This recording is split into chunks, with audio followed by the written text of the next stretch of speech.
நமச்சிவாயம் வாழ்க, நாதன்தாள் வாழ்க. கடவுள் அனுகிரக நேயர்கள் அனைவருக்கும் இனிய வணக்கம். வாழ்க வளமுடன். நான் உங்கள் மயிலாடுதுறை ஜோதிடர் விஷால் விவர்தன் பேசுகிறேங்க. நம்முடைய கடவுள் அனுகிரக சேனலில் நிறைய பயனுள்ள ஜோதிட தகவல்களை தொடர்ச்சியாக கொடுத்து வந்துகிட்டே இருக்கிறேன்.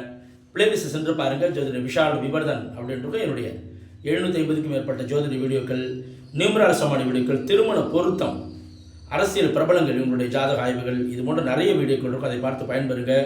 என்னிடம் ஜாதகம் பார்க்க ஸ்க்ரீனில் தெரியக்கூடிய 6381573180 என்ற நம்பர் மூலமாக, வாட்ஸ்அப் மூலமாக, ஆன்லைன் மூலமாக ஜாதகம் அனுப்பி ஜாதகம் பார்க்கலாங்க. நம்ம இன்றைக்கி என்ன பதிவு பார்க்க போகிறோம் அப்படின்னா, வாழ்க்கை துணை. வாழ்க்கை துணையால் லாபம் மற்றும் அதிர்ஷ்டம் மற்றும் ஏற்றம் பெரும் ஜாதகத்தினுடைய தன்மை என்ன? அதாவது ஒரு வாழ்க்கை துணையால் யாருக்கு லாபம் ஏற்படும்? வாழ்க்கை துணை வந்த பிறகு அவருடைய வாழ்க்கையில் ஒரு உயர்வை தருதில்லை. அப்போ அந்த உயர்வு எது போன்ற ஜாதகத்திற்கு ஏற்படும் அப்படிங்கிறதாங்க இந்த பதிவில் தெளிவான விளக்கமாக பார்க்கலாங்க. பொதுவாகவே வாழ்க்கை துணை, அதாவது ஆணாக இருந்தால் பெண், பெண்ணாக இருந்தால் ஆண், அந்த அந்த பாவகம் எது அப்படின்னா 7ஆம் பாவம், 7ஆம் இடம், 7ஆம் பாவகம். அதனுடைய களத்தில் காரகன் யாருன்னா சுக்கிரன், 7ஆம் அதிபதி. இது போன்ற நிலைகள் நம்ம சீர்தூக்கி பார்க்கணுங்க. உதாரணத்திற்கு ஒரு கன்னி லக்னத்தில் பிறந்திருக்காரு. கன்னி லக்னத்தில் பிறந்தவருடைய ஜாதகத்தை பொறுத்த வரைக்கும் பார்க்கும்போது 3ஆம் இடத்துல குரு, 3ஆம் இடத்துல குரு அமர்ந்து 7ஆம் இடத்தை பார்க்குறாரு. 3ஆம் இடத்துல அமர்ந்த குரு தன்னுடைய 5ஆம் பார்வையால் 7ஆம் வீட்டை பார்க்கின்றார். அப்புறம் 7ஆம் பாவகம் பலம் பெறுது. 7ஆம் அதிபதி 3ல் மறைச்சிட்டான்னு எடுக்க வேண்டிய அவசியம் இல்லை. ஏன்னா செவ்வாயோட வீட்டில் அவர் அதிநட்பு நிலையில் இருப்பார். இப்போ விருச்சகத்தில் குருவுக்கு வந்து நட்பு. அப்போ 7ஆம் இடத்தை குரு பார்த்து வலுப்படுத்துகின்றார் என்ற அடிப்படையில் திருமணத்திற்கு பிறகு வாழ்க்கை துணை வந்த பிறகுதான் இவருக்கு ஏற்றமே. இந்த கன்னி லக்னத்தில் பிறந்த ஜாதகத்திற்கு 7ஆம் இடத்தை குரு பார்த்து இதே காலகட்டத்தில் அவருக்கு குருதசை நடந்தது. குருதசை சுய புத்தி முடிஞ்சு சனி புத்தியில் அவருக்கு திருமணம். ஏன்னா சனி வந்து சுக்கிரனுடைய வீட்டில் இருப்பார். அப்போ கரெக்டாக அந்த காலகட்டத்தில் அந்த திருமண பாக்கியத்தை கொடுத்து மனைவி வந்த பிறகு தான் அவருக்கு ஏற்றத்தை கொடுத்தார்.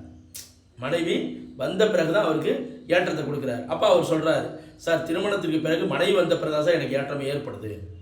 அதுக்கு பிறகு தான் ஒரு தொழில் நான் இறங்கினேன், இப்போ ஒரு வளர்ச்சியாக இருக்கேன் அப்படி சொல்கிறார். அப்போ என்ன காரணம்? 7ஆம் இடத்தை குரு பார்க்கிறார். இப்போ 7ஆம் பாவகத்தை வலுப்படுத்துகிறார். இதில் நீங்கள் நிறைய பேர் நினைப்பீங்க, 7ஆம் இடம் வந்து பாதக ஸ்தானமாக வருது, அந்த இடத்துல வந்து குரு பார்க்கலாமா? அப்படி இல்லை. 7ஆம் இடத்தில் குரு இருப்பதற்கும் 7ஆம் இடத்தை குரு பார்ப்பதற்கும் வித்தியாசம் இருக்குது. அப்போ இந்த இடத்துல 7ஆம் பாவகம் வலுப்பெறுந்த அடிப்படையில் இந்த குரு தசைங்கிறது மனைவி வழி ஆதாயத்தை கொடுக்குது. மனைவி வந்த பிறகு ஒரு வளர்ச்சியை கொடுக்குது, ஒரு ஏற்றத்தை கொடுக்குது. இதே போல் ஒரு பெண் ஜாதகத்தில் அதே போல தான். விருச்சக லக்னம், விருச்சக லக்னத்திற்கு 7ஆம் இடம் சுக்கிரனுடைய வீடு. அந்த இடத்த நீச்சம் பெற்றிருந்தாலும் குருவோட பார்வை கிடைக்குது, 5ஆம் பார்வை கிடைக்குது. அப்போ இவங்களுக்கு குருதசை வந்த பிறகு தான் கணவனோட சப்போர்ட்டு, கணவனுடைய வழி, இவங்களே ஒரு சொந்த தொழில் பண்ணக்கூடிய தன்மைகள், இது போன்ற விஷயங்கள்லாம் தராரு. அப்போ என்ன பாயிண்ட் நீங்கள் எடுக்கணும்? 7ஆம் பாவகம் பலம் பெறும்போது அந்த வாழ்க்கை துணையால் நம்மளுக்கு லாபம் ஏற்படும். வாழ்க்கை துணையினுடைய வரவால் நமக்கு ஒரு நல்ல ஒரு உயர்வு அங்கே கிடைக்கும். இதே நேரத்தில் களத்திரக்காரன் சுக்கிரனும் நல்லா இருந்தார்னா முழுமையான ஒரு உயர்வு கிடைக்கும். ஏன்னா பாவகம், பாவகாதிபதி, காரக கிரகம், நம்ம 3 விஷயத்திலையும் நம்ம கவனம் செலுத்தணும். ஒருவேளை காரக கிரகம் சிறப்பாக இல்லைன்னா கூட பாவகம், பாவகாதிபதி பலம் பெற்றிருந்தால் நமக்கு ஒரு 60லேருந்து 70% வரைக்கும் நல்ல பலன் நடக்கும் என்று சொல்லலாம். அப்போ 7ஆம் இடத்துடைய தன்மையை நீங்கள் எப்போதுமே சீர்தூக்கி பார்க்கணும். இப்போ உதாரணத்திற்கு மேஷ லக்னத்தில் பிறந்தவங்களுக்கு 7ஆம் இடமா என்ன வருது? 7ஆம் அதிபதி யார் வரா? சுக்கிரன் வரார். ஒருவேளை மேஷ லக்னத்தில் பிறந்தவருக்கு 7ஆம் அதிபதி சுக்கிரன் 12ஆம் இடத்துல மறைந்து இருந்தாலும் உச்சம். ஏன்னா சுக்கிரனுக்கு 12ஆம் இடம் மறைவு கிடையாது, 3-8 தான் கடுமையான மறைவு. அப்போ இந்த இடத்துல வாழ்க்கை துணை வந்த பிறகு இவங்களுடைய வாழ்க்கையில் ஒரு நல்ல ஒரு ஏற்றமானது ஏற்படும். மேஷ லக்னத்திற்கு 7 கூட 12ஆம் இடத்துல உச்சம் பெறுவது. ரிஷப லக்னத்திற்கு 7ஆம் அதிபதி யார்? செவ்வாய். அவர் லக்னத்திற்கு 9ஆம் இடம் பாக்கியஸ்தானத்தில் உச்சம் பெறுவார். அப்போ அந்த இடத்துல அவர் உச்சம் பெறாவது அல்லது சுபத்துவம் அடைவது, உச்சம் தான் இல்லை, சுபத்துவம் அடைந்து அதனுடைய தசை நடைமுறையில் வரக்கூடிய காலங்களில் வாழ்க்கை துணையால் லாபம். கணவனால் மனைவிக்கு, மனைவியால் கணவனுக்கு வாழ்க்கை துணை லாபம். மிதுன லக்னத்திற்கு 7ஆம் அதிபதி யார்? குரு. ஆனால் மிதுன லக்னத்துக்கு 7ஆம் இடத்துல குரு ஆட்சி பெற்று அமரக்கூடாது. ஏன்னா அந்த இடத்துல அது கேந்திராபதி தோஷமும் உண்டு, ப்ளஸ் காரக பாவ நாஸ்தி வந்துடும். 7ஆம் இடம் அப்படிங்கிறது பாயிண்ட்ல வந்து காரக பாவ நாஸ்திங்கிற பாயிண்ட்ல வந்து, ஏன்னா பாதக மாரகாதிபதி அந்த இடத்துல இருக்கக்கூடாது. ஒரு கேந்திராதிபதி அதே கேந்திரத்தில் அமர்வது என்பது. அப்போ இந்த இடத்துல இந்த 2 பாயிண்ட்டுமே இங்கே இடிச்சிக்கும். அப்போ இந்த மாரி அமைப்பு இல்லாமல் 7ஆம் அதிபதி சொல்லக்கூடிய அந்த குரு சுபத்துவம் அடைந்திருந்தார், அதாவது 7ஆம் இடத்துல அவர் இருக்கக்கூடாது, மற்ற இடங்களில் அவர் இருக்கலாம். ஆனால் சில பேர் என்ன எடுக்கிறாங்கன்னா 7ஆம் அதிபதி வந்து இன்னொரு கேந்திரம், 7ஆம் அதிபதி கேந்திராதிபதி கேந்திரத்திலே இருந்தாலும் அதே அவருடைய வீடாக இருக்கும். அவருடைய வீடாக இருக்கணும். அப்படி தான் அது பாயிண்ட் எடுக்கணும். நீங்கள் ஒருவேளை 7ஆம் அதிபதியோட குரு வந்து புதனுடைய வீட்டில் இருக்கார், அப்போ கேந்திராபதி தோஷம் கிடையாது. மிதுன லக்னத்துக்கு 4ல் குரு இருக்கிறது, அவருடைய வீட்டில் இருந்தார்னா அது கேந்திராபதி தோஷமாக வரும். இந்த இடத்துல பாதக மாரகாதிபதி அந்த ஸ்தானத்தில் ஆட்சி ஆகுறங்கிற பாயிண்ட் வரும்.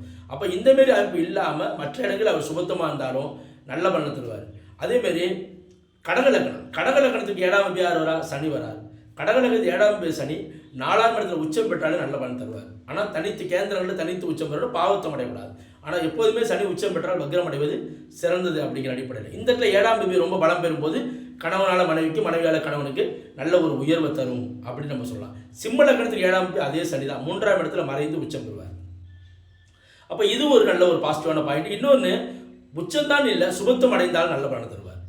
அதே மாதிரி கன்னி லக்னத்திற்கு 7ஆம் அதிபதி குரு பகவான், அந்த குரு 7ஆம் இடத்துல ஆட்சியாக இருக்கக்கூடாது. அப்போ 7ஆம் வீட்டுக்கு 12ல் மறைந்து 6ஆம் இடத்துல இருக்கலாம், 7ஆம் வீட்டுக்கு 6ல் மறைந்து 11ஆம் இடத்துல அதிநட்பு நிலையில், அதாவது 12ஆம் இடத்துல அதிநட்பு நிலையில் இருக்கலாம். அதாவது அதிநட்புங்கிற நிலையில்னா சிம்மத்தில் இருப்பார்.